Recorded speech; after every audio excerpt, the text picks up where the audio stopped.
ఈరోజు ఈ రాజమహేంద్రవరం పట్టణంలో ఇంత పెద్ద ఎత్తున వైఎస్ఆర్ కాంగ్రెస్ పార్టీ సమావేశం ఏర్పాటు చేసి సభాధ్యక్షులుగా ఉన్నటువంటి రాజమండ్రి పార్లమెంటు సభ్యులు మార్గాని భర్త గారికి, అదేవిధంగా ఈ సభావేదిక మీద ఆశీనులైనటువంటి ఇతర పెద్దలకి, ఇక్కడ విచ్చేసినటువంటి వైఎస్ఆర్ కాంగ్రెస్ పార్టీ కుటుంబ సభ్యులకి, మహిళా తల్లులకి, పాత్రికేయ మిత్రులకి అందరికీ ముందుగా హృదయపూర్వక నమస్కారాలు. ఈ రాజమండ్రి దాదాపు ప్రతి 2 నెలలకి 3 నెలలకి పాత హైవే ఈ రోడ్డు ఉండేది, మెయిన్ రోడ్డు లాలాచేరు వెళ్ళేటువంటి కొవ్వూరు మీదగా కాకుండా ఇటు తాడేపల్లిగూడి మీద తణుకు మీదకి వచ్చేటువంటి రోడ్డు. నేను వైజాగ్ రెగ్యులర్గా తిరగటం, రాజమండ్రి ఆగటం నాకు దాదాపు 40 సంవత్సరాల నుంచి ఈ రాజమండ్రి పట్టణం తెలుసు. కనీ విని ఎరగనటువంటి డెవలప్మెంట్ ఈ 5 సంవత్సరాల్లో రాజమండ్రి పట్టణం కనపడుతుంది. ఫ్లైఓవర్లు కావచ్చు, రైల్వే స్టేషన్ కావచ్చు, ఇక్కడ ఉన్నటువంటి ఈ కంబాల చెరువు కావచ్చు, ఈ మైదానం కావచ్చు, డివైడర్లు కావచ్చు, రోడ్లు కావచ్చు, ఫ్లైఓవర్లు కావచ్చు, ఈ రాజమండ్రి పట్టణంలో ఉన్నటువంటి కొత్తగా నిర్మాణం చేసినటువంటి మెడికల్ కాలేజీ కావచ్చు, అనేక సామాజిక వర్గాలకు కేటాయించినటువంటి కమ్యూనిటీ హాల్స్ కావచ్చు, ఇక్కడ ఉన్నటువంటి 25,000 మంది నిరుపేదలకి ఇళ్ళు పట్టాలు ఇవ్వాలన్నటువంటి దృఢ సంకల్పంతో ముఖ్యమంత్రి గారితో మాట్లాడి ఆ పట్టాలు ఇచ్చేటువంటి కార్యక్రమం కావచ్చు, ఒక ప్రజాప్రతినిధి తన ప్రాంతాన్ని అభివృద్ధి చేసుకోవాలన్నటువంటి చిత్తశుద్ధితో పనిచేస్తే ఆ ప్రాంతం ఏ రకంగా అభివృద్ధి చెందుతుందో మన ఎంపీ మార్గాన్ని భర్తను చూస్తే, ఈ రాజమండ్రిని చూస్తే అర్థమవుతుంది. తప్పకుండా శాసనసభ్యుడిగా పోటీ చేయి భరత్, నువ్వు గెలుస్తావు, తప్పకుండా మన ప్రభుత్వం వస్తుంది. ఆ రాజమండ్రి ప్రాంతాన్ని వైఎస్ఆర్ కంచుకోటగా తీర్చిదిద్దాల్సినటువంటి బాధ్యత మీ మీద ఉందని చెప్పి ముఖ్యమంత్రి జగన్మోహన్ రెడ్డి గారు భరత్ను రాజమండ్రి సిటీకి శాసనసభ్యుడిగా పంపించడం జరిగింది. ఈరోజు జగన్మోహన్ రెడ్డి గారి గురించి, లేకపోతే మా గురించి, లేకపోతే ఇక్కడ ఉన్నటువంటి భర్త గురించి అనేక కథనాలు జగన్మోహన్ రెడ్డి గారు చెబుతూ ఉంటాడు. మనం ఒకరితో కాదు ఫైట్ చేసేది, చంద్రబాబుతో అని. అది వాస్తవం. చంద్రబాబు కనుక ఒక్కడే వస్తే జగన్మోహన్ రెడ్డి గారు ఫుట్బాల్ లాగా ఒక తన్ను తంతే ఒక 20 సంవత్సరాలు కనపడ్డాయి రాష్ట్రంలో. ఆ సంగతి ఆయన కూడా తెలుసు. అందుకే ఒక పక్కన దత్తపుత్రుడిని పెట్టుకుంటాడు, ఇంకో పక్కన ఉత్తపుత్రుడిని పెట్టుకుంటాడు, వెనకాల బీజేపీ వదినమ్మ వస్తుంది, ముందేమో ఇప్పుడు కాంగ్రెస్ షర్మిలమ్మని తెచ్చుకున్నాడు, చెల్లెమ్మని. వీళ్ళందరూ కాక మళ్ళీ ఈనాడు రామోజీరావు ఒకడు, ఆంధ్రజ్యోతి రాధాకృష్ణ, TV5 బిఆర్ నాయుడు, ఆ మహా టీవీలో పౌడర్ డబ్బా ఒకడు. ఇప్పుడు వీళ్ళందరూ సరిపోక నిన్న రాత్రి ఒకటి పట్టుకొచ్చారు, పీకే ప్రశాంత్ కిషోర్. ఆయన ఐప్యాక్ లోంచి పీకేసి పక్కన పడేసి 3 ఏళ్ళు అయింది. ఒక రాజకీయ పార్టీ పెట్టి బీహార్లో పాదయాత్ర చేసి ఆ పార్టీ డిస్పోజల్ అయిపోయి అక్కడ దుకాణం సర్దేసి మళ్ళీ వచ్చాడు. అంటే ఎవరన్నా కొద్దిగా ఏ పార్టీ గెలుస్తుందో ఆ పార్టీకి ఓటేద్దాం అని చెప్పి ఒక 2% 3% ఎవడో నాబోటి బలహీనలు ఆలోచిస్తూ ఉంటారు. ఈయన వచ్చి చంద్రబాబు నాయుడు గారు గెలుస్తారంటే ఓటంతా చంద్రబాబు నాయుడు 2% 1% మారుతుందన్నటువంటి పిచ్చి భ్రమల్లో ఇటువంటి పిచ్చిముండా కొడుకులందరినీ తీసుకొచ్చి మన మీద వదిలి వాళ్ళు పొద్దున్నే లేచి మాకు నోరు నిప్పేటట్టు నేను, ఈ నాని గారు, ఈ భరత్, ఈ రాష్ట్రంలో 10 మంది ఉన్నాం. తిట్లు తిని ఇదే కార్యక్రమం. అయినా కూడా మా ప్రాణం పోయిన జగన్మోహన్ రెడ్డి గారి కోసం, ఈ రాష్ట్ర భవిష్యత్తు కోసం మేము తప్పకుండా జగన్మోహన్ రెడ్డి గారి వెనకాల నిలబడతాం. ఎందుకంటే ఇప్పుడు పేర్నాని గారు చెప్పారు, ఒక పేదవాడు తన పిల్లల్ని ఉన్నతమైనటువంటి చదువులు చదివించుకోవాలని ఉంటుంది. వాళ్ళకి ఒక మంచి ఇంగ్లీష్ మీడియంలోనో ఒక ప్రైవేట్ స్కూల్లోనో చదివించాల్సినటువంటి బాధ్యత ఉంటుంది, చదివించాలని ఉంటుంది. కానీ ఆర్థిక స్తోమత లేదు, చదివించుకున్నటువంటి పరిస్థితి లేదు. అటువంటి నిరుపేద పిల్లలు గవర్నమెంట్ స్కూల్స్కి వెళ్తారు. 45,000 స్కూల్స్ ఉన్నాయి. ఆ 45,000 స్కూల్స్లో కూడా నాడు నేడు కింద దాదాపు 18,000 కోట్ల రూపాయలు ఖర్చు పెట్టి ఆ స్కూల్స్ రూపురేఖలను మార్చినటువంటి వ్యక్తి జగన్మోహన్ రెడ్డి గారు. ఇంగ్లీష్ మీడియం తీసుకొచ్చినటువంటి వ్యక్తి జగన్మోహన్ రెడ్డి గారు. వాళ్ళకి చదివేటువంటి పుస్తకాలు కానించి, స్కూల్ బ్యాగులు కానించి, బట్టలు కానించి, బూట్లు కానించి, సాక్సులు కానించి ప్రతి అవసరాన్ని తండ్రి స్థానంలో ఉండి తీర్చినటువంటి వ్యక్తి జగన్మోహన్ రెడ్డి గారు. అదేవిధంగా ఒక తల్లిలాగా ఆలోచించి స్కూల్కి వచ్చినటువంటి పిల్లలకి ఒక మంచి నాణ్యమైనటువంటి ఆహారం పెట్టాలని చెప్పి గత ప్రభుత్వంలో ఈ దుర్మార్గుడు చంద్రబాబు నాయుడు స్కూల్ విద్య కోసం 5,000 కోట్ల రూపాయలు ఖర్చు పెడితే, అదే విద్య కోసం 73,000 కోట్ల రూపాయలు ఖర్చు పెట్టినటువంటి మనసు ఉన్నటువంటి మహారాజు జగన్మోహన్ రెడ్డి గారు.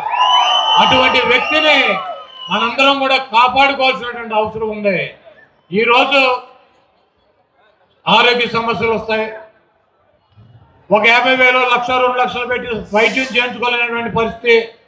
మనిషి చనిపోతాడని తెలుసు, అయినా ఆర్థికంగా డబ్బులు లేక చనిపోవడం తప్పించే మార్గం లేనటువంటి పరిస్థితుల్లో ఆ మహానుభావుడు వైఎస్ రాజశేఖర రెడ్డి గారు ఆరోగ్యశ్రీ తీసుకొచ్చి ఈ రాష్ట్రంలో కొన్ని లక్షల మంది నిరుపేదల్ని కార్పొరేట్ హాస్పిటల్కి తీసుకెళ్లి వైద్యం చేయించి వాళ్ళ ప్రాణాలను కాపాడినటువంటి వ్యక్తి రాజశేఖర రెడ్డి గారు. ఆయన ఒక అడుగేస్తే జగన్మోహన్ రెడ్డి గారు ఈరోజు 3,300 మంది 3,300 రోగాలకి డిజిటల్ కార్డు ఇచ్చి ప్రతి పేదవాడిని కూడా హాస్పిటల్కి తీసుకెళ్లి ఆరోగ్య సమస్య వస్తే ₹1 కూడా ఖర్చు లేకుండా వాళ్ళ ప్రాణాలను కాపాడుతున్నటువంటి జగన్మోహన్ రెడ్డి గారు. ఈరోజు విద్యారంగం కావచ్చు, వైద్య రంగంలో కావచ్చు, గత 70 సంవత్సరాల్లో ఏ ముఖ్యమంత్రి చేయనటువంటి విధంగా ఈరోజు జగన్మోహన్ రెడ్డి గారు చేస్తున్నాడు. అదేవిధంగా పేద కుటుంబాలు ఆర్థికంగా ఇబ్బంది పడకూడదని చెప్పి ఎన్నికల్లో పెట్టినటువంటి నవరత్నాలని ప్రతి అంశాన్ని కూడా తూచా తప్పకుండా బటన్ నొక్కి మహిళమ్మ తల్లుల అకౌంట్లోకి 2,57,000 కోట్ల రూపాయలు ఈ రాష్ట్ర ప్రభుత్వ సంపదని పేద కుటుంబాలకు అందించినటువంటి వ్యక్తి జగన్మోహన్ రెడ్డి గారు. గతంలో ఏ ముఖ్యమంత్రి అయినా కనీసం 50,000 కోట్ల రూపాయలు 5 సంవత్సరాల్లో పేదల కుటుంబాలకు ఇచ్చాడని చెప్పి నేను అడుగుతున్నా. ఈరోజు సిగ్గు శరం లేకుండా చంద్రబాబు నాయుడు జగన్మోహన్ రెడ్డి గారి గురించి మాట్లాడతాడు, పవన్ కళ్యాణ్ గారు మాట్లాడు. అది కూడా కాదు, 24. ఈరోజు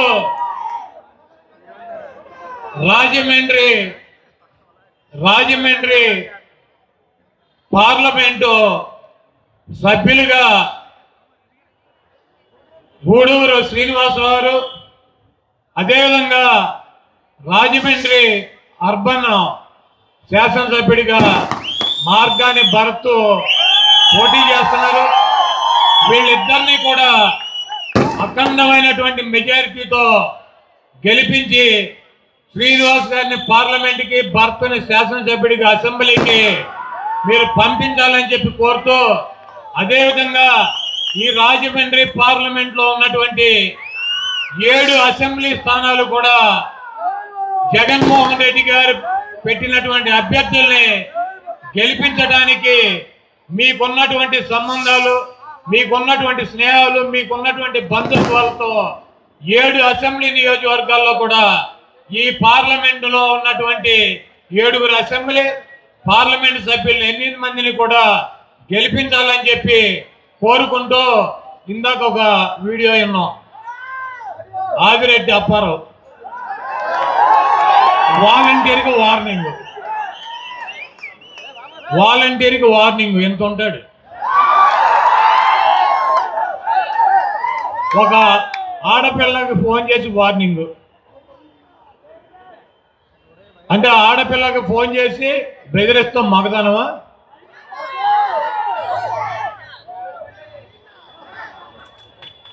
ఈరోజు ఒకటి చెప్పదలుచుకున్నా, వాలంటీర్లు కావచ్చు, వైఎస్ఆర్ కాంగ్రెస్ పార్టీ నాయకులు కావచ్చు, కార్యకర్తలు కావచ్చు,